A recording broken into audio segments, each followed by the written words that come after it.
This NFPA 250 edition of the NASCAR Gambling Podcast here on the Sports Gambling Podcast Network is brought to you by Kalshi. Make real money predicting sports. Kalshi is available in a ton of states, and you get $10 free with promo code SGPN. That's Kalshi, promo code SGPN.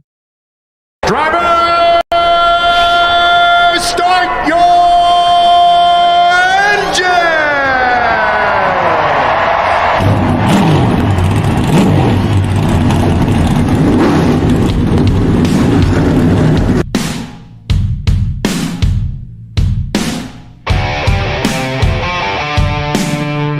Strap in and pull those belts up tight as the Sports Gambling Podcast Network presents the NASCAR Gambling Podcast. I'm just gonna put my foot on the floor and I'm not lifting till I see God or a checkered flag. My man. With all the news and the best bets for your NASCAR weekend. We want to thank you tonight for these mighty machines that you brought before us.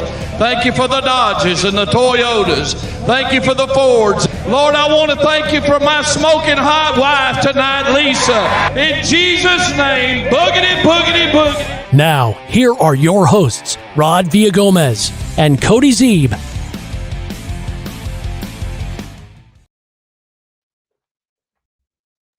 Welcome into another episode of the NASCAR Gambling Podcast here on the Sports Gambling Podcast Network. He, as always, is Cody Zeeb. I am Rod Villagomez, and we are here today to speak to you of things pertaining to the O'Reilly Auto Parts Series in Martinsville in the paperclip.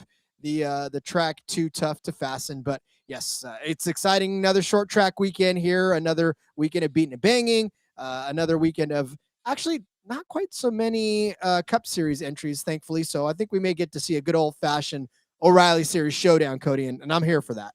Yeah, I mean, while it is fun when we do have all the Cup guys down in the lower series, it's also fun when we don't as much. So, yeah, only I think one Cup guy this week, and that's it. So, a lot of regular O'Reilly Series talk. Indeed, yes. And so we will do that. And then, of course, we will turn our attention to the Formula One series, who is back off of their extended vacation and here to bring us some more races. Extended vacation hasn't even started, Rod. Oh, I know. That's going to be sadly. I think it's like it might be almost 6 week break after this week because they had to cancel 2 of the Grand Prix in the Middle East.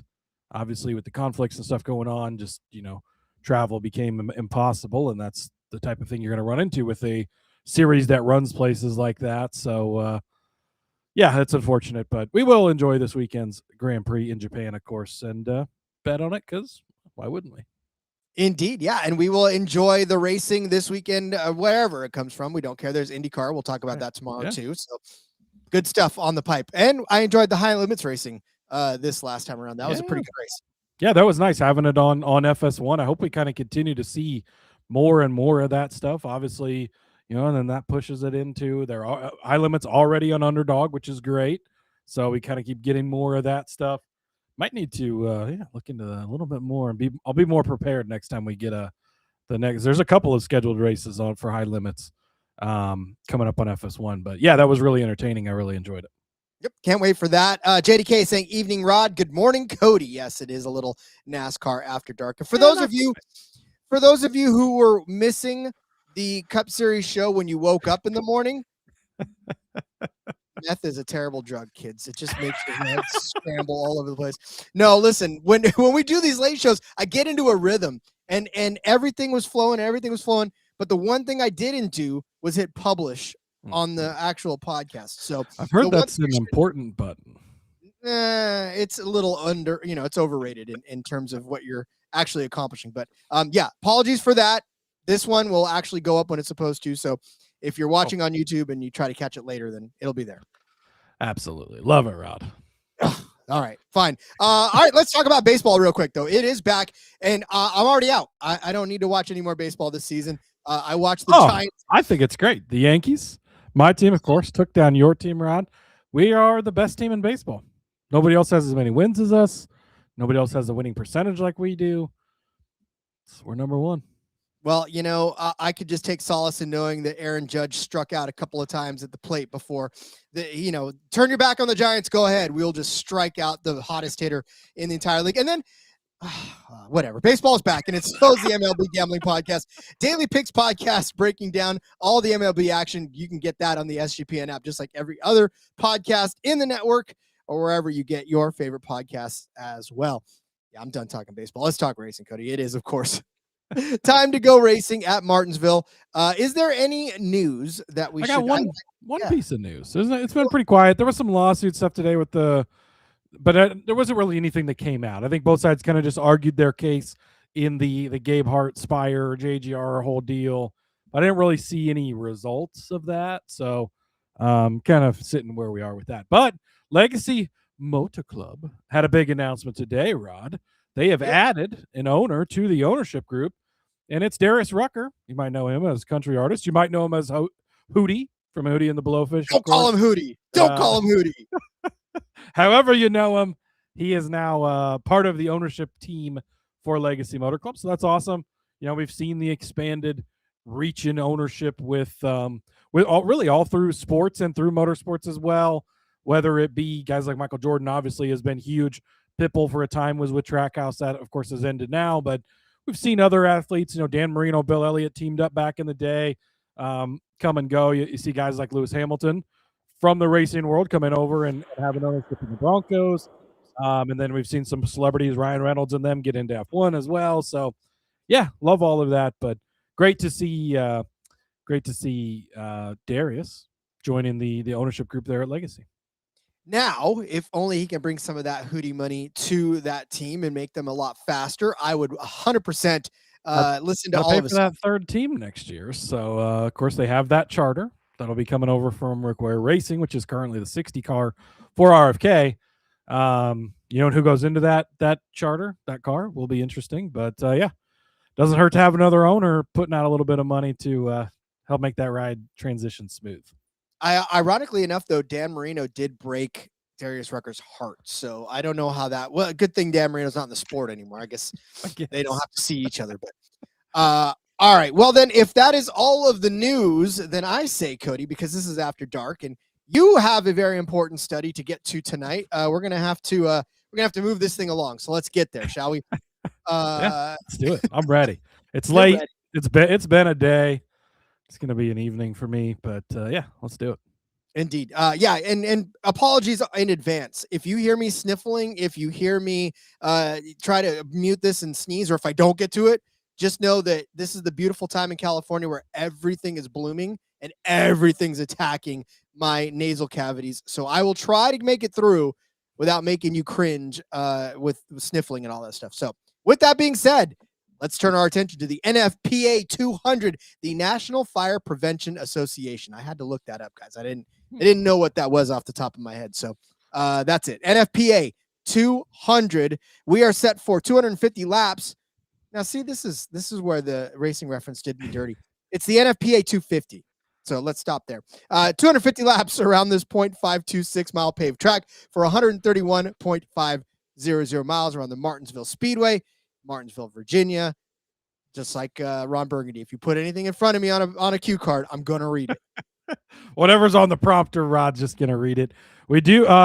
Wait a minute. Am I allowed to talk about the entry list still, or have you taken that over permanently, or what's the plan then? You could take it over because there's a name that we're going to have to bleep out anyways, right? Well, there is. I hope you have the button ready, Rod. 40 entries for 38 spots in the O'Reilly Auto Parts race here at Martinsville. In the number 91 car is, a.k.a. the Watermelon Man. You might know him as, currently banned from the show. We will not be speaking his name. Luke Baldwin, he's jumping in the 5 car. He's going to be making his first start in the O'Reilly Auto Parts series. Of course, he finally got approved, much to Freddie Kraft's chagrin, jokingly, of course. But he'll be driving for, heading your Hedinger oh boy, that's a mouthful. Hedinger Motorsports in the O'Reilly Series there in the number 5. So good to see him getting a step up. Obviously, Tommy Baldwin's son, if you know him from Door Bumper Clear. Lee Polium, he is a late model legend. He is getting an opportunity to race an O'Reilly car here with Junior Motorsports. He'll be in the number 9 car. Myatt Snyder, he's going to be in the 30 car. In the 32 car, we have Andrew Patterson. I'm not sure who that is, but that is a new name over there for Jordan Anderson Racing. In the 42 car, we have Brad Perez and Joey Gase in the 55 car.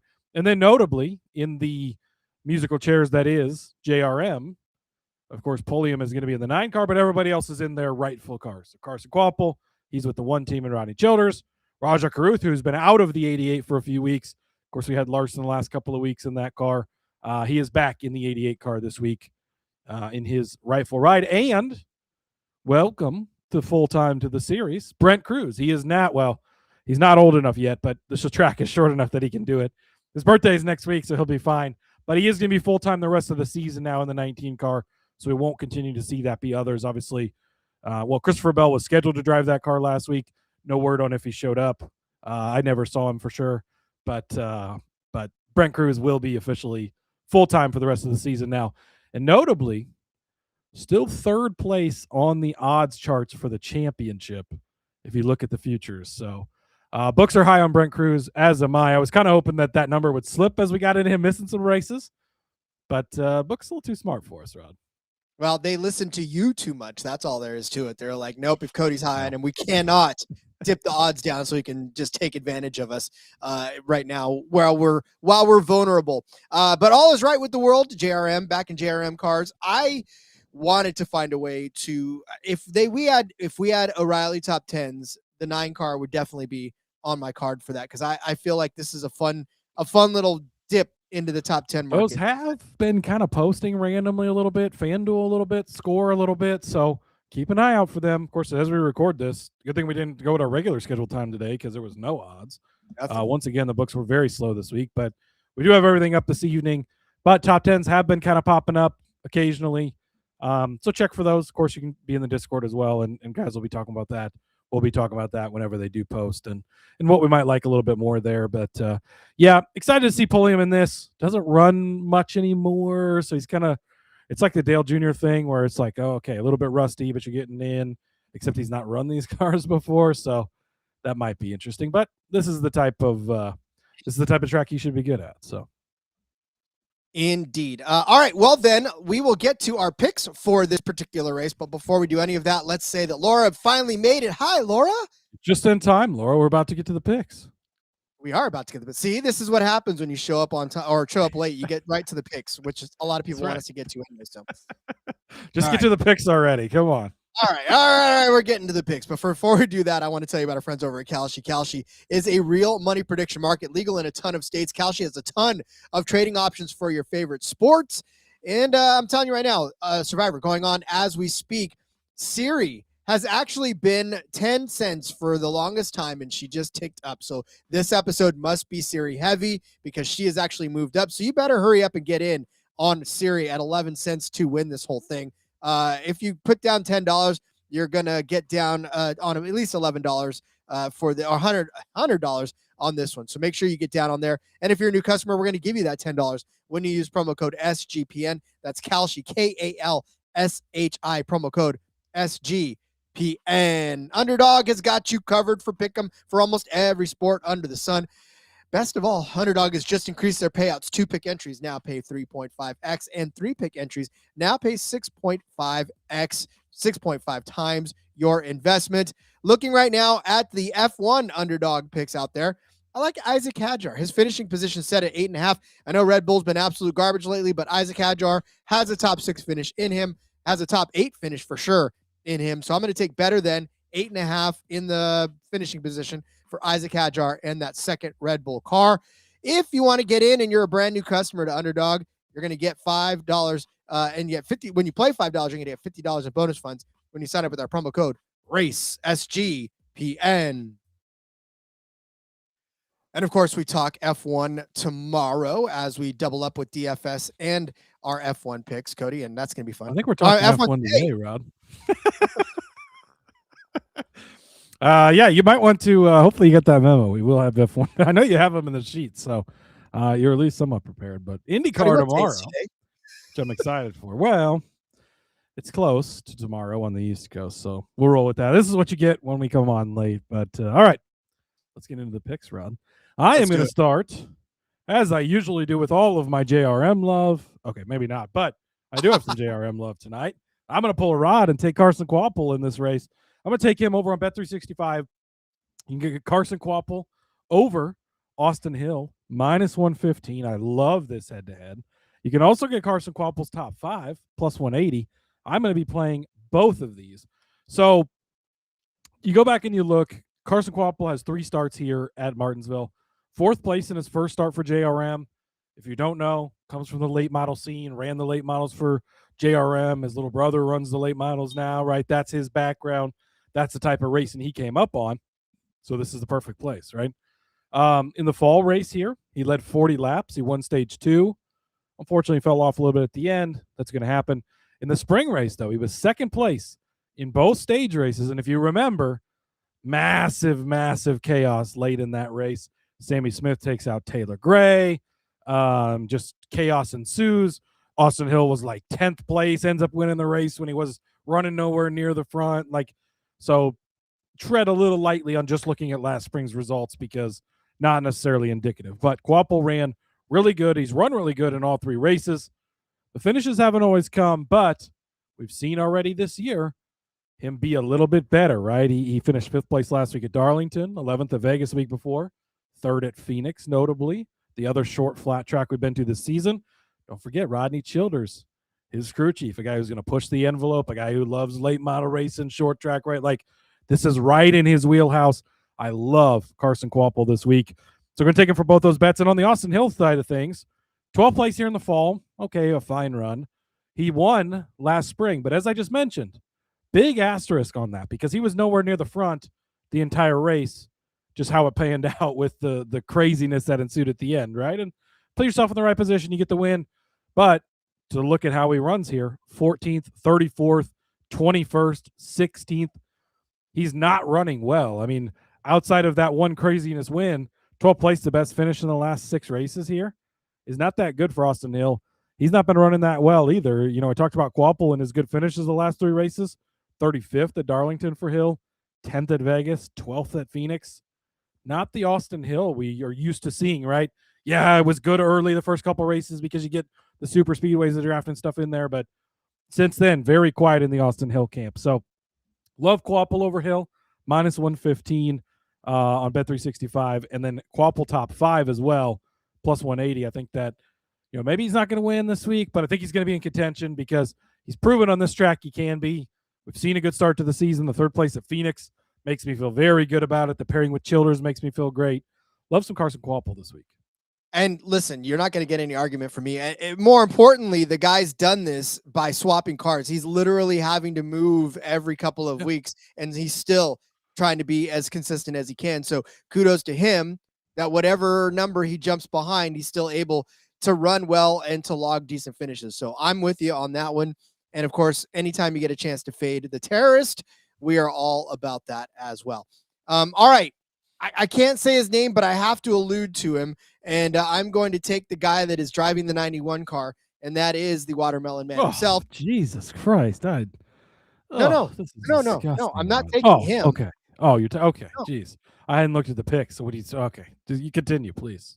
I'm going to speak of him. However, I will take another driver over him.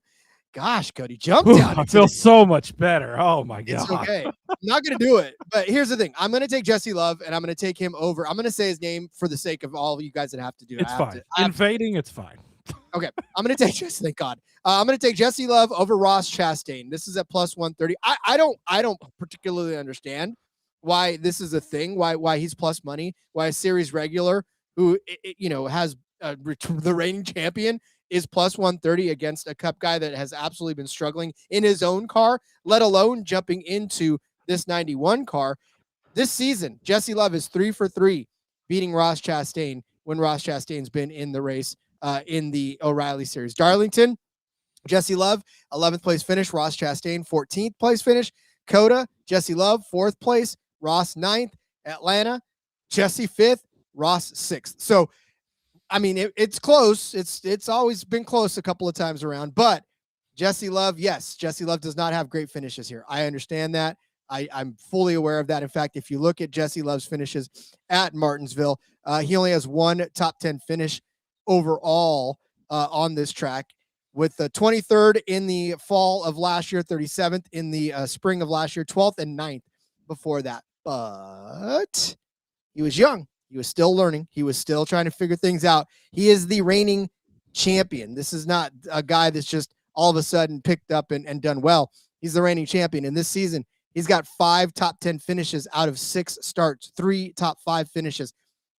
It's not as if he can't drive. And that's really what frustrates me about looking at the finishes from Jesse Love, is that you're kind of looking at it through the couple of years that he was trying to learn how to drive. And yeah, he was doing well, right? I mean, it wasn't as if he was doing poorly. He did get that win. He had 18 top 10 finishes in his rookie season and 7 top 5. So it wasn't as if it was a huge learning curve for him, but he was still trying to learn how to do it. And short tracks is definitely, it's a skill that you got to really hone, especially in the lower series when everybody's beating and banging. But overall in short tracks for Jesse Love, in his career, he's got 5 top 10 finishes and 10 starts, 3 top 5s. The average finish is not kind of where you want it, 15.4. But this is more about fading Ross Chastain than it is about anything else, because Ross Chastain on this track has not driven in a lower series car since 2020. He did drive the 10 car, the Colleague car, to a 5th place finish in that race, but he hasn't touched this track in an O'Reilly Series car in 6 seasons. In the Cup season, in the Cup car, he's been okay on this track. Average finish of 16.6, 5 top 10s and 14 starts. The last 2 that he was is 6th place and a 4th place last year in the spring and the fall. 8th place before that, 14th, 14th, 13th. So, I mean, there's some good finishes, but there's been a lot of not good finishes as well for Ross Chastain. And look, he's struggling in his Cup car, and that does carry over to whatever you jump in. Like, Kvapil's doing good at whatever car he's doing in it. Ross Chastain, he's been mid in most of the stuff that he's been in. So give me Jesse Love. That's a long way of saying that, to jump into the to get over Ross Chastain. And then look, at 3-1, I'll take a dab on his top 5 number. I just read you his finishes this season, and like I said, he's got 3 top 5 finishes and 6 starts. The 2nd in Phoenix gives you good feelings, and the 6th in Vegas gives you good feelings. If an off day is an 11th place at Darlington, the only time he hasn't been in the top 10, I'll take my lumps. But I think he's got a good enough car. He's a good enough driver to get over his short track woes and at least get in the top 5. Yeah, we're at that point where he is a solid guy week in and week out. You got to look at his top 5 every week. Love the fade of he who shall not be named, because don't forget, Ross is in a crap car. It's that 91 car for DGM. Yeah, we saw Kvapil come out and do fine. JRM prepped. There's no reason to believe that that's a JRM prepped car this week for Ross Chastain. I don't know why they would do that. So yeah, I like this. I like the love over him. I'm all about fading Ross right now. And yeah, Rowdy, we talked about the entry list a little bit ago, but no Hendrick guys in this race. No, the only Cup guy is Ross in the 91 car. So to your point of the top 5, it really opens up the top 5, because it's not getting bogged down by, Christopher Bell, who barely shows up, Kyle Larson, some of these other guys that we've seen in these, or even Ross the last couple of weeks in the 9 car didn't run that great, really. So that's another point where, yeah, he didn't run that good in the 9 car, and now he's shifting to the 91 car. You're even less worried about him, right? So I like it. Indeed. Okay, what else do you like, Cody? Yes, I am going to continue with my JRM love. It's look, they got late model guys. They got guys that are good at these types of racing. I love Sammy Smith this week, Rod. I am all in on Sammy Smith. I'm going to take his top 5 at plus 160. I'm also going to take his top 3 at plus 275. Sammy Smith, very, very good at this track in particular. And we've seen to start this season, right? He's been really, really strong. He's looked good to begin the season. And so we're going to ride that momentum into a racetrack where he's extremely good at. Finished 2nd place here in the fall to Taylor Gray. And let's go back to that spring race where he finished in 10th. But remember, he was second to Taylor Gray late in that race, took Taylor out, caused all the chaos, and fell back to 10th. So should have finished probably second, maybe won that one, but top 2 in both races last year here. 2024, the fall race, he finished second place here to Eric Almirola, a god at this track who is not in this race, sadly, because I'd love to bet him, but not in this race. And that's the only guy that Sammy lost to there. Spring of 2024, a 7th place finish, 3rd place in the fall of 23, April of 23, a 2nd place finish, 4 top 3 finishes in the last 6 races here for Sammy Smith. The top 5 at plus 160, the top 3 at plus 275. I love both. And then, Rod, at 8-1, Parker Retzlaff. That's right. How do you not put him on the card after what we've seen out of him, out of what we've seen out of Viking Motorsports? Don't care what he's done in the past. Don't care about anything else. It's all, what have you done for me lately? He looks really good. He feels good. I think he can come out, put himself in position in this race. You don't have to worry about the downfalls of Darlington, like trying to keep up with the speed with everything else that everybody has. It's just go out and hit your marks, and short track stuff like makes it a lot easier for a smaller team like that. Retzlaff's my long shot top 5 at 8-1. I'm glad you did that because I fully was going to put Retzlaff in there if you didn't. And again, if top 10, I would take a top 10 at 4-1. I would take a top 10 at 3-1. Like that's the kind of stuff that I love because Retzlaff has been pulling it in, and it's fun to watch. It's fun when lower teams make up good runs. Absolutely. Jacob checking in. First time I think I've seen Jacob. Hello, Jacob. Welcome. Wants to know who he should pick in his league this week. Hamlin or Byron. It's all Hamlin for me. If you listen to yesterday's show, go back and check that out where we talk about the Cup Series. This, of course, we're focusing on O'Reilly a little more today, but absolutely love Denny Hamlin this week. Think he should be a rock star, and he's my pick to win. Yeah, I would definitely pick Hamlin over Byron. I think I brought up Hamlin a couple times on the show last week, but yesterday, but only because Cody had already taken Hamlin. So, I try to be different on the show, but I'm definitely with him on Hamlin for sure. All right. I'm going to take the tropical storm known as Corey Day. I'm going to throw him in the top 5 in this particular race, plus 325. I know that he's as short as like 2-1 in some other books, but I know Bet365 has 325 on Corey Day top 5. Again, this is a guy that sat and listened to what Rick Hendrick had to say, and he said, hey, calm down, run your race, do it without making noise and without making enemies. And Corey Day has done pretty much that over the last couple of weeks. And what has that turned into? 3 straight top 10 finishes. Let's make that 4 or 5 straight top 10 finishes for Corey Day since Daytona. 4th place in Atlanta, 5th place at Austin, 9th at Phoenix, 8th at Vegas, 6th at Darlington for the rookie. The kid's good.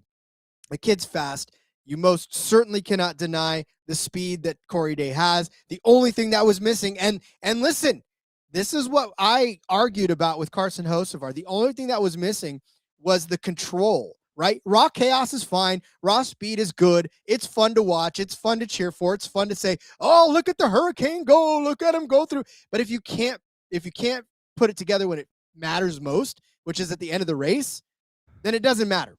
And you have to be able to have the control to do that. Where did Carson Hocevar finish last week at Darlington? Yeah, okay, you can throw a rock 1,500 times and hit something once at least. Hit a couple more times and we'll talk, right? Why are we talking about Carson Hocevar, Rod? This is the O'Reilly series show. Because people have compared Corey Day to Carson Hocevar in that lack of control. Anyways, all that to say is that Corey Day is starting to put that control together, right? He's not pissing people off on the track nearly as much anymore. They're not screaming his name on the radio. That damn 17 car can't keep it. No, and he's turned it into some. Well, they're still hating on him. But anyways, he turned into a 6th place finish in Darlington last week. He's already got that 5th place at COTA. There's too much speed in the 17 car. There's too much talent in the 17 car to be plus 325 for a top 5. I know it should be a little bit longer because he's a rookie, but I mean, he's 7th place in the point standings right now, and it's hard to ignore Corey Day on the track or off the track. So give me Corey Day top 5 plus 325. Yeah, that was the thing I was sad about is they've really cut down. I mean, we've got him at 8-1 a couple of the past weeks. Been so close to hitting it, and that's probably why they've adjusted.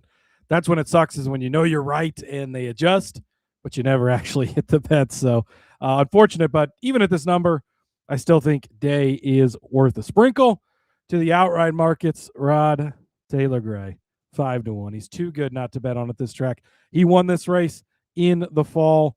Looked pretty damn good doing it. And he should have won this race last spring. Again, Sammy Smith takes him out late and unfortunately cost him the day. But 3 starts here, 13th place in the fall of 2024 in his first start. Then he comes back here last spring, leads 87 laps on his way to the win before the Sammy Smith incident. And then comes back in the fall, gets the redemption, 52 laps, wins his first career race. Taylor Gray, really, really good at this track. I'm just going to ride that momentum. It's been a little bit of a rough start to the season. I think this is one they've had circled. It's a great place to come, a great place to take care of business. Rowdy in the chat was saying we should just car lift Sammy Smith. So you know what? We already took him for the top 5. We already took it for the top 3. There's not enough boxes for me to fit a car lift in here, but we're doing it because it's 9-1 already on the card anyways. I love Sammy Smith this week. I already read all the stuff off to you. It's been Taylor Gray and Sammy Smith. When we come to these tracks, you can get one at 5-1, the other at 9-1. Great. I don't have to choose between the two. Beautiful. These are the 2 favorites in my opinion. I know Allgaier's up there. He deserves to be up there because he's Allgaier, but and because he's capable of doing it anywhere, right? But these are the 2 guys who should be the class of the field, in my opinion. I love the opportunity to get in on both of them. Gray at 5-1, Smith at 9-1. And then, just in case craziness happens and ensues, William Sawalich is 40-1. Young guy who could put himself in position. We know the talent is there. We know the car is there. Just got to put it together. It's similar to the Day thing, similar to the host of our thing, all that stuff. First start here, he had a 9th place finish in stage 1. So that was pretty good, you know. Then a suspension broke, unfortunately. His second start, he was 3rd place in stage number 2, so running up front, looking good. Again, some stuff happened at the end of that race. That was actually the spring race, so again, the craziness at the end of that. But then also a 2nd place finish at Gateway last year. Now, Gateway is definitely a stretch for a comp, but it is a shorter, flatter track. Hey, he put himself in position, 2nd place, 40-1. All right, I like it. So, yeah, give me Taylor Gray at 5-1, Sammy Smith at 9-1, and William Sawalich at 40-1. You're lovely. I can't quit you. I can't quit William Sawalich. And you know what, Rod? Executive decision. The chat has peer pressured me. Kvapil is 12-1. You guys are correct. It's too good not to add Kvapil at 12-1 for as much as I talked about him already. We're going to go with too many car lifts here. I'm very exposed on JRM cars, which is scary. But, yeah, we'll officially add Carson Kvapil to the card, 12-1. That's a bonus bet. Welcome to the dark side, my friend. Let's get more invested in JRM, shall we? How about we take that Justin Allgaier plus 425 over on BetMGM. That is the best price I found out there. And how you have the guy that's won 2 out of the last 3 races at plus 425 still. We're not crossing into the Max Verstappen parallel universe yet, but we're pretty damn close. And Justin Allgaier, especially on this track in particular, to be plus 425 to win. Yeah, he's only got 1 win in the fall of 2023 in this race, but 9 top 10 finishes in 11 starts. That's not even telling the whole story because 63% of his starts, which equals 7, he's been inside of the top 5 with that 1 win. And like I said, the 26th place finish, he did lead 37 laps in that race, but before that, 3rd, 5th, 1st, 6th, 5th, 29th. He started on the outside pole in that race though, so he had speed, but 5th, 9th, 2nd. Justin Allgaier is just playing with house money right now. He's literally just cruising into this race. I know it's tough to win back-to-back races, especially in the O'Reilly series, but if anybody can do it, it's Justin Allgaier, and he's feeling so good about where he's at. He's happy, right? Should have won the championship last year, arguably, but this is his year, right? This is his year to say the new point system is going to favor me winning all these races. I'm just going to keep winning because that's the easiest way to secure my way to the chase and the easiest way to take home a championship. So I think Justin Allgaier is as good as a shot as any to win back-to-backs and a plus 425, 1,000% love it. And then how about Brandon Jones, 8-1 to win this race. This season has been kind of tough for Brandon Jones. He only has 2 top 10 finishes, but he finished the Darlington race as the runner-up in the craziness, the wackiness that was Darlington. So I feel like if he can keep his nose clean and if he can actually get himself into a nice, solid place where he's not going to get bounced around with a little bit of clean air, maybe he gets there. He does have a win on this track already that came in 2022 in the spring race. He finished third in the fall here last year. So in the 20 car, it's JGR, right? Don't forget, he got Taylor Grade himself by teammate / car owner Ty Gibbs when he was well on his way to winning in the fall here a couple of years ago as well. Yep. So there you go. And I absolutely love Brandon Jones as the outright, especially at 8-1. So there it is. That is the NFPA 250. That is what we'll leave it. Yeah. I feel good. I like a couple guys. Just really, this was one of the easier O'Reilly cards. It's been some tough markets this season. You're kind of looking around, picking and choosing. I had guys circled going into this as I was just continually refreshing all freaking day long, waiting for odds, but they popped up. They were all really where we wanted them to be. And I'm last week it was like, we're going to kind of go into this cautiously, throwing some darts here. I don't really know. Feel really good about the card this week and pretty excited for this O'Reilly race. Cody and I are excited about a particular race when we have drivers in the card before the odds even come out. And that's what happened this week. We had drivers that we knew we wanted and we had them in the sheet. It's a race. It's like, I was like, Rod could be on Sammy Smith. He drives a JRM car. I got to make sure. So I plugged Sammy in there, like top 3 ? Top 5 ? If the odds are right, I'm taking these bets. Gotta love it. This is a little behind baseball of how we work. We try to talk about different drivers because we want to give you a nice little snapshot. JDK. Sometimes JDK bringing up Brent Cruz. I'll be honest with you. I had Brent Cruz in the dock as my winner, 6-1. You did, but he does deserve the respect. But I couldn't pass up on Taylor Gray. I couldn't pass up on Sammy Smith, so I opted to go with them. I think Brent Cruz, unfortunately, couldn't find a way to get him in here because he is one of the favorites. Definitely ain't get a watch this week. DFS may be a great way to get in on him. Should be really good in this race. I couldn't, when Taylor Gray was sitting there at a very similar number and really should have won both races last year, I couldn't quite pull the trigger on Cruz, but Cruz is of note because he should be good this weekend. Indeed. All right. Well, that'll do it for the O'Reilly Auto Parts Series picks. We will come back after the break and give you some Japanese Grand Prix picks. Looking forward to that. Did we want to recap here or no? Oh, we're going to recap at the very end of everything. So, yes, good. That's what we're going to do. Okay. All right. But first, before we do any of that, let me tell you about our friends over at Rhythm. Rhythm is your official data tool for dominating the madness of college hoops. A Rhythm-generated bracket went 34-0 in the first 2 rounds, my friends. Rhythm continues to crush it in college hoops, so what are you waiting for? If you're looking to go premium, now is a fantastic time to do so. Use promo code SGPN25 when you download the Rhythm app for 25% off of your first month. Download Rhythm. Use promo code SGPN25. Let's say about Novig. We're also brought to you by Novig. Novig is America's #1 sports prediction market. With Novig, you're getting the best prices out there in the entire world. Looking at tomorrow's game between the Vegas Golden Knights and the Edmonton Oilers. Let's win one for Nick, my friends. Let's take the Vegas Golden Knights -1.5. You can get that at +175 over on Novig. And if you want the money line for the Knights, that's -127. I'm pretty sure you're going to find that a lot steeper on other books. So -127.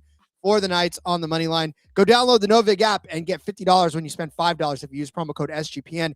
Get in on the action with Novig, promo code SGPN. It is also Merch Madness, and you can get 15% off of everything in the merch store with promo code MARCH. Absolutely loving those first half undershirts. And of course, you can get your Racing Gambling Podcast attire there as well and take 50% off, courtesy of our friends over at the Sports Gambling Podcast Network Mothership, if you use the promo code MARCH. Definitely not hoodie weather anymore for us, so I'll just grab a t-shirt. Thank you very much. Yeah, it's hoodie weather in the evenings here. Some days it's hoodie weather, some days it's swimsuit weather. It's Midwest is great, Rod. Midwest is great, my friend. Okay. Well then, Cody, it is, of course, the Japanese Grand Prix in Formula One world. They did take at least a week off, and now they're heading to Suzuka, the Suzuka circuit, for this race. Not sprint weekend, so don't worry about that. You're okay. You can put all your bets in like normal. Practice begins on the 26th of March here in the West Coast time of 7:30 to 8:30, and then the race, of course, is on Sunday on Apple TV. We are set for 53 laps around this the race distance is 307.471 kilometers. So yeah, I mean this track, it loop-de-loops, it goes under, it goes over, it's all sorts of crazy, but it's a lot of fun. Yeah, all sorts of crazy, a lot of fun, much like the F1 season so far this year. Been a lot of predictability, but a lot of unpredictability. We were kind of having that conversation before the show. It's there has been a lot of chaos and craziness and drivers not making it to the grid because of the new car and the problems, but also the top, it has been very predictable with Mercedes kind of being in charge of everything, right? So, yeah, it's been a fun F1 season to start. Like you mentioned, practice Thursday evening in the United States time frame. So make sure you get these bets in. Of course, we know things will swing wildly once they get on the track and we start to see some of the results kind of tick off. Indeed. But yes, it has definitely been a fun season. Of course, Max Verstappen unhappy because he's not winning and he thinks it's because of the car. It could be, but listen, man, you got to drive what you're given. And if you're the best driver in the world, you can drive what you're given. Yeah, sounds a lot like our Kyle Busch. Very talented, unhappy with the car. That's kind of what it is. It's like being a broadcaster. You have to broadcast what you're given. And sometimes you're not given the best and sometimes you are. Okay. So there you go. All right. Where does the card begin, Cody? Let's give out our best, Rod. I'm going to start with one I'm stealing from Preston over on the Discord because, well, he's a genius, and why would I not follow his advice? That's pretty much the thought process here. But I love this bet as well. Oliver Bearman to be the winner without plus 300 over on DraftKings. So this is the winner without essentially the big five teams. I don't know why Aston Martin's still included in there, but it is Aston Martin. It's Red Bull, it's Ferrari, it's McLaren, it's Mercedes. So you take their 10 drivers out, basically, so eliminate them off of the finishing sheet. Who is the next best finishing driver of the now 6 teams at the bottom half of the grid, if you will? And Oliver Bearman is the guy for this at 3-1. I think this is a great number. China last week, 5th place finish. Guess what? Best of the rest. Also in the sprint, he finished in, I forgot to write it down, but he was the best of the, or second best of the rest, I guess. Liam Lawson finished one spot ahead of him. He was 7th place there. But again, right in the mix, right? That's what you're looking for. And then you go back to Australia. Guess what? 7th place finish. Best of the rest. That's what we're looking for. So 2 for 2 in the Grand Prix. Really close to getting it done in the sprint last week as well. He's 3-1. Doesn't make a lot of sense. Haas has come out. They've looked good. They're essentially, sort of a Ferrari junior team. They're a lot of their stuff comes from Ferrari and everything. And it's been, Ferrari's been a good team, and this team is following very much in suit. They look good. They look solid. Bearman, we saw it right away. Remember, he filled in for Carlos Sainz. When Sainz has appendectomy, he comes out, scores a points finish right away. They're showing him go back to high school the next day, celebrating his points finish. This kid is just really talented, really good.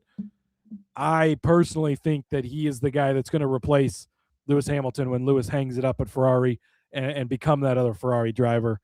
Right now, he's showing he's got all the talent in the world. Keep riding the hot hand. Preston endorsed it. That's enough for me. So, Oliver Bearman to be the best of the rest at 3-1. We started out the season with a Bearman. I think it was a points finish that we gave out, and obviously came through for us. If you're in the Discord, that was bettable about a week ago when the odds came out. You're pushing, minus 200 now, so makes it a lot tougher. Although in F1, numbers like that, a little more acceptable. With everything going on, probably not. But this is a great way to get in on it, when it's a decent number. Indeed. All right, I'm going to go with my favorite team that is the junior team, and that is the Racing Bulls. I'm going to put both of them in the points at plus 450. Listen, we've seen both McLaren cars not even qualify. We've seen some wacky stuff happen this season that has made other players rise to the at least prominent points positions. And look, Racing Bulls has actually benefited from that a couple of times. Last week, Liam Lawson got to 7th in Shanghai and 13th in Melbourne. Arvid Lindblad came out and actually jumped into an 8th place finish on his first race in Melbourne. So that was that was an eye opener. And remember, I had taken Lawson as a points finisher, and I took the wrong Racing Bulls guy as a points finisher because it was Lindblad that actually did it. And then last week in China, he finished 12th, which is just two places outside of a points finish. For those of you who are not quite sure what a points finish is, it's a 10th place finish. But yeah, 12th place for the Racing Bulls team, right? I mean, this is the junior Red Bull team, and so far they've pretty much been outperforming the big guys. They've been outperforming Max Verstappen, and they've been outperforming Isaac Hadjar. So for me, this is just kind of, if there's a little bit of wackiness that ensues in this one, because this track kind of lends itself to some stuff going wrong and some stuff happening. And so I feel like they're in a good position to both get in the points this time. They've swapped point finishes in the last couple of races, but I think if they put together good, solid runs, they can take advantage of, like you said, Cody, the Astons, right? The Astons not necessarily running that well. The Williams are hit and miss. I mean, if you looked at last week in China, it was Mercedes 1-2, it was Ferrari 3-4, then it was Haas, then it was Alpine, then it was Racing Bulls, then finally the first Red Bull team, then Williams, then Alpine. Like those don't normally get up there, right? It's not normally Alpine 10th place now, or this season especially. I mean, a couple seasons ago it was always double points for Alpine, but yeah, Racing Bulls, if they can survive the chaos, if they can put together clean races, they can both finish in the points. They've done it already once this season individually. Well, let's put them both together, plus 425. Yeah, and half the battle right now is just having your car make it to the end, right? And they've had some problems, but they've looked good in an overall sense. So I will back you on this. I'm going to go to a points finish as well, which, like you said, top 10 finish for those unfamiliar. I'm going to go with young Gabriel Bortoleto. You can get him at plus 250. I like this one. Comes out and ends up with a 9th place finish the first week. Audi showed a lot of speed in that first race back in Australia. Almost went with Australia, of course. But they showed a lot of speed throughout that weekend. Looked pretty good, right, as they've changed kind of team names once again. But a 9th place run for him there. Last week he was unfortunately one of those did not start drivers. A lot of people had the technical problems, the problems all before the grid. Didn't get a chance to go show what he had. That's unfortunate. That's a risk you're going to take with anybody. I think where the odds are at for the points, I mean, the top 13, 14 guys are almost unbettable. But you get down here, you get a guy plus 250. He's done it in one of the 2 races. Looked good in the sprint race last week, a 13th place finish. So, outside of that top 10 range a little bit, but maybe you get a car or 2 that falls off in front of them because they have some issues with this new car as well. But Bortoleto showed me enough. Audi showed me enough with him and Nico Hülkenberg back in the first week, of course, where they showed a ton of speed and they showed the ability to kind of maneuver well. Hopefully they worked out the kinks from last week. It's going to happen with these new cars. But give me Gabriel Bortoleto points finish plus 250. The problem with trying to bet any of the top teams, obviously in points finishes, is it's just the number is so gigantic, and it is. And you could have said, hey, Lando Norris is an absolute lock for a points finish last week. He starts the race and he doesn't finish, and then you're out. The race. that was the problem. Piastri started the race. That didn't even make it to the grid. So getting my McLarens mixed up here, but they've both been bad, so it doesn't really matter which one you're talking about. And you've seen the problems, right? With even the Max Verstappens of the world has had the issues, and nobody other than so far the Mercedes really and Ferrari for the most part, but is safe. And so you count 1-2 guys have a problem. Bortoleto also looks good. Audi showed some speed. It's not crazy to just jump up into a points finish there and be in the top 10. More open this year than it's been in any of the years that we've been covering F1 for the points finishers. No question about it. Mm-hmm. And that's why you put those kind of bets out there, because they could very well end up cashing. All right. It's time to bring him back up again. It's time to bring up Max Verstappen, because if you were to tell me last year that Max Verstappen for a podium finish would be 6.5 to 1 on DraftKings, you would not only take that, but you would put your entire life savings on that, and you would probably retire early, right? And that is the position we are in. I understand. I get it. I know Max Verstappen has not looked like him in the first 2 races, but here we are, pulling the ripcord, pulling the parachute and trying to make us slow way down on Max Verstappen. But here's the thing, guys. He finished 6th at Melbourne. That's a terrible finish for Max, but he started 20th. He drove through the field. He looked good. He looked fast. Yes. Unfortunately, last week, he got caught by a bug that everybody got caught, right? It was like a virus that was going around on the track and everybody was catching. All the cars had the flu. All the cars had the flu, and Max had it too. His cooling system broke on him. He had to retire the car. But here's the thing.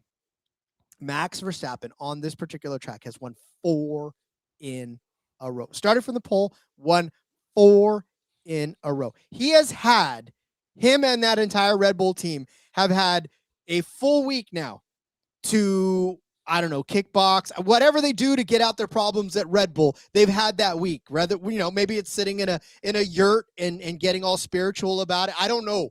I don't know how they recenter themselves, but they've had a week now to assess the first couple of runs and to put together a game plan to attack a track that he's won 4 straight times. If you're telling me that arguably the best driver in the world, I say arguably, Cody, I know how we feel about this, arguably the best driver in the entire world, can't come out, put himself back in the podium after a week off, a week to think about it, at a track that he's won 4 times in a row, I got nothing for you. Then if he doesn't do it this time, Cody, we are out on Max Verstappen until he proves otherwise. But this feels like it's got to be it, right? I'm not asking him to win.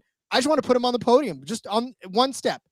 Whether it's a third, the fact that you're getting him at plus 625, I saw our buddy Greg Mathern from Win the Race. He said, imagine if you could go back to 2022 and tell people they'd be able to bet on Max Verstappen at 25-1, because at that point in time, he would open up a race weekend minus 300 to be the winner of the week.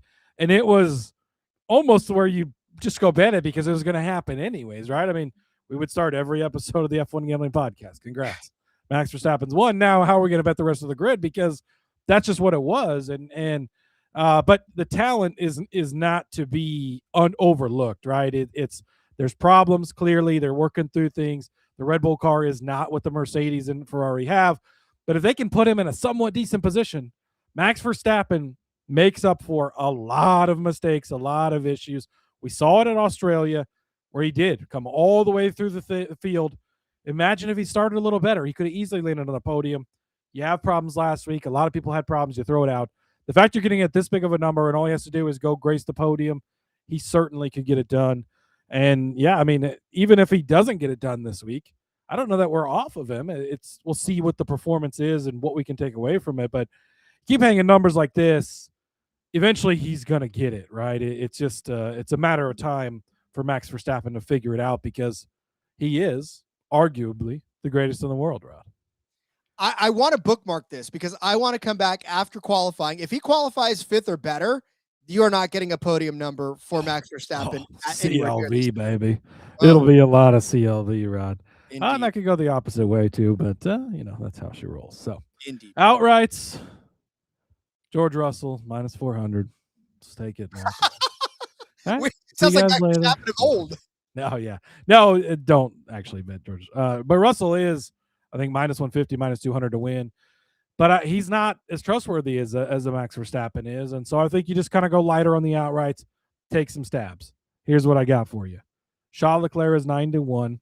Ferrari has clearly been the 1B to the 1A of Mercedes being the fastest. They can put themselves in position. If they don't shoot themselves in the foot, they might even have a chance to do it. Charles Leclerc is the guy I trust more out of him and Lewis Hamilton. 9-1 on DraftKings. It's worth it. Then Lando Norris, the reigning world champion, is 28-1. McLaren has had a lot of problems in the first 2 races. Fully understand this. But to the point of really good race teams and really good race drivers, if they can just figure it out, you're telling me I can go into this weekend. We have no idea what's going to happen. What craziness could ensue? 28-1. Maybe he goes out and just runs in 5th place like he should probably, right? Because I put McLaren 3rd in the pecking order right now. Maybe they don't even start the event because they have a problem like last week. Fine, it was 28-1. But maybe, just maybe, McLaren and the greatness they've been the last couple of years, and Lando and the greatness he's been the last couple of years, figured it out. They made one small tweak with this change. that change. They hit everything perfect. You get him at 28-1. It's worth it to me. I mean, we don't see a lot of long shot winners in F1 in a general sense. I get it, right? We generally know these are the guys it's probably going to be. But with all the unknowns right now of the F1 world, 28-1 for some of the best drivers in the world, the reigning champion on a great team. I know it's been a slow start, but it's absolutely worth it to me going into the weekend to have that 28-1 ticket. And that's the thing about, I think, the books and the F1 world. They really overreact to what's going on week to week. And they forget the guys like Max Verstappen, the guys like Lando Norris, the guys like, even Charles Leclerc to a certain extent can go out and win these races. Like, it's just, they're having a couple of rough weeks. Yeah, I get it. But like the overcorrection by the books just makes it to where maybe they're baiting us. I don't know. Well, maybe they want us. Okay. Oh gosh, you're going to give me 28-1 on Lando. Okay. Take my money. Like, yeah, because you're still getting Lando Norris and a McLaren. Like, I get the problems. I get the slow start. I get that they don't have the car yet, but who knows, right? I mean, and we've seen some craziness. There was weather. I think the weather kind of is not really in the forecast anymore, but who knows? Maybe we show up and suddenly the bug has gotten to Mercedes and their cars don't start. All of a sudden, oh my God, now Ferrari completely fucks up the pit strategy because what are they good at? Well, that's what it is. And I mean, crazy things can happen at 28-1. It's absolutely worth a little bit just because we could find a way to get there. Indeed. All right. Well, then I'm just going to run with the Mercedes narrative, but I found a creative way to get in. And well, FanDuel found a creative way to get in on this one, because if Mercedes is going to win and you don't want to pick between Kimi, you don't want to pick between George, you just want to say Mercedes is going to win their third race in a row, then absolutely. In fact, we know that F1 is a very streaky sport in that drivers and or teams can come out and just dominate for weeks at a time, if not seasons at a time. But Mercedes is right now that streaky team. And right now, George and Kimi are on top of the world. So I don't want to pick between them. I just don't. I don't want to put an outright on either one of them because I don't want to be disappointed when the other one doesn't win. So I'm going to take Mercedes to win and Hadjar to log a top 6 finish. This is at plus 210 over on FanDuel. Again, then I don't have to worry about losing if Kimi loses or George loses and I got a ticket on him. I could just have both Mercedes and Isaac Hadjar top 6 finish. We already talked about that Red Bull has had a full week to lick their wounds and to come out firing. And that all they've done over the last week is just put together a game plan to get their cars fast and to get their cars back up to the front of the pack again. And look, Isaac Hadjar, you can argue, has been doing a little better, especially on track, than his other teammate, Max Verstappen. Last week, he finished 8th in Shanghai after starting 9th. So just a couple of spots outside of the top 6. But Isaac Hadjar in that Red Bull car has not – look, last season, they were trying to flip around with who was going to take in the second Red Bull car. They started with Lawson, and they just, they couldn't figure it out. They couldn't figure out who's going to be in that second car. But Isaac Hadjar has actually had a couple of top 6 finishes in his career in the Racing Bulls vehicle. He finished 6th at Monte Carlo. Look, we know that it is tough to finish 6th at Monaco, and you definitely have to be behind the wheel to do that. He finished 3rd. He finished on the podium in the Dutch Grand Prix as well. He finished 6th at Las Vegas, just a few races toward the end of the season. So Isaac Hadjar, very capable of a 6th place finish in the lesser equipment. He's definitely worthy of a 6th place finish in the big equipment if everything goes right and Red Bull returns to dominance. So, like I said, I'm just going to take Mercedes to win this race. I don't care who it is. And Hadjar to finish in the top 6. We'll put Max on the podium. We'll all be golden. Golden. I love it. Golden. Golden like the K-pop Demon Hunters. All right. Ladies and gentlemen, get out your pen and paper. Time to go over our bets for not only this F1 race, but the O'Reilly Auto Parts Series race as well. I started you out in the O'Reilly Series with Love over Chastain at plus 130. I gave you Jesse Love as a top 5 car at plus 300. Corey Day going to ride into the top 5 at plus 325. Justin Allgaier to win the race at plus 425. And then Brandon Jones as well at 8-1 to win the race for the F1 race, or Cody, actually, for the O'Reilly Series race, gave you Carson Kvapil over Austin Hill, minus 115. He also gave you Carson Kvapil top 5 at plus 180. He gave you Sammy Smith as a top 5 at plus 160 and a top 3 at plus 225. Adding Parker Retzlaff, top 5 at 8-1. Taylor Gray, 5-1. Sammy Smith, 9-1. William Sawalch, 40-1. And Carson Kvapil, 12-1 to win this race. For the F1 race, I gave you the Racing Bulls Juniors team to finish double points at plus 450. Put Verstappen back on the podium, damn it, at plus 650. And then Mercedes to win the race and Hadjar to finish top 6 at plus 210. Cody gave you the winner without the big 5, Ollie Bearman at 3-1. Gabriel Bortoleto, points finish, plus 250. And then, of course, Leclerc at 9-1 and Lando Norris at 28-1 as the outright pick for this race. Andrew telling us, Cody, that, first of all, go Taylor, Laura. But Andrew saying, I have trouble keeping up with one series. You guys are crazy.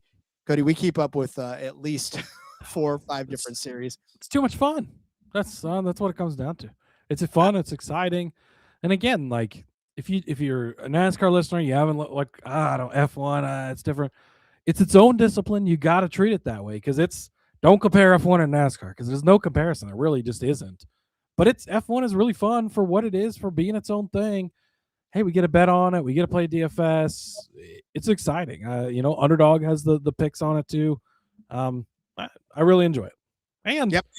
I mean, what other races are you watching at midnight? United States time, Rod? Probably not very many. So flip it on. Indeed. I haven't left this studio since 2022. I'm sure I have kids out there that I are going to graduate soon. I don't know.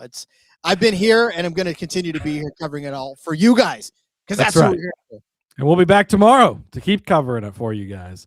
DFS talk, of course, from Martinsville, and IndyCar. They're back racing at the Barber Motorplex down in Alabama.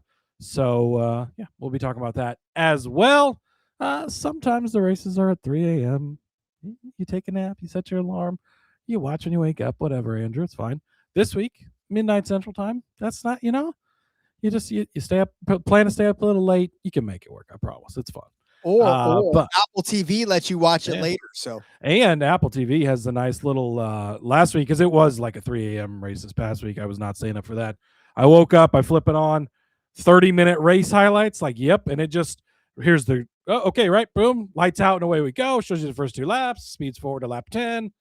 A lot of fun. So, all right. Laura says good night. She's ready to get to bed. I'm ready to get to bed, Rod. Let's get out of here. Follow me over on the X at Husker_Zeeb. You can find all my stuff over there. Hit the like, subscribe, click the bell, all the fun stuff. We really appreciate all the support. We'll see you guys tomorrow. Indeed. Follow me on Twitter at RJ Villagomez. You can find everything I'm up to it there. I'm not going to talk about the Giants anymore this season. We're good. I'll just the tweets I did earlier, that's the tweets I'm going to do. Of course, there's the Back Road. Make sure you check that out. I'm back active with them, Seth and Elliott. So lots of good stuff coming up. All right, we'll see you tomorrow for DFS and IndyCar. So until then, sleep well, everyone, or don't sleep if you're on the road listening to this. Have a good day if you're doing that. But we'll see you tomorrow. Until then, let's go racing and let it ride.